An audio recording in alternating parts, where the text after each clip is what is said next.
नाशिककरांना एवढं ट्रॅफिकची सवय नाही, पण सध्या नाशिकमध्ये जे कामं चालू आहे ना, त्यामुळे नाशिककरांना खूप ट्रॅफिक सहन करावी लागते आणि त्यामुळे मुंबईत आल्यासारखी फिलिंग प्रत्येक नाशिककराला येते बरं का.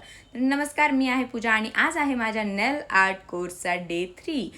तर आता ट्रॅफिकमुळे लेट होणं हे खूप कॉमन झालं आहे आणि आजही मी पुन्हा एकदा लेटच पोहोचले. माझी खुर्ची माझी वाट बघत होती. पटकन खुर्चीवर बसून घेतला आणि मॅमने काय शिकवलं तेही समजून घेतलं आणि काय शिकवतायत तेही समजून घेतलं. तर आजचा आपल्या क्लासचा टॉपिक होता cat eye gel colour application. म्हणजेच कॅट आय इफेक्टचे जेवढे कुठले तुमचे आर्ट असतात जे सध्या खूप ट्रेंडिंगला चालू आहे ते आज आम्ही शिकलो आहे आणि त्याच्या हेल्पने वेगवेगळ्या प्रकारचे आर्ट आपण अजून कसे करू शकतो तेही मॅमने आम्हाला शिकवलं. तर आजचा टॉपिक खूप इंटरेस्टिंग होता पण तितकाच हार्डही होता. आम्हाला मॅमने शिकवून झाल्यानंतर आम्ही लंच केला आणि लंच केल्यानंतर फटाफट आम्ही प्रॅक्टिसला बसलो. तर प्रॅक्टिसला आम्हाला 3 ते 4 तास लागले कारण खूप आज थोडं अवघड वाटत होतं.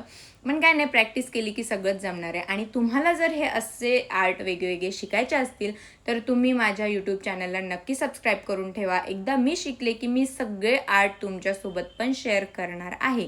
त्यामुळे आत्तापासूनच माझ्या या नेल आर्ट जर्नीचा तुम्हीही पार्ट व्हा. तर असा होता आजचा आमचा नेल आर्ट डे 3. इंस्टाग्रामलाही फॉलो करायला विसरू नका आणि यूट्यूबलाही नक्की सबस्क्राईब करा. मी तुमच्यासोबत पण हे नेल आर्ट नक्की शेअर करणार आहे.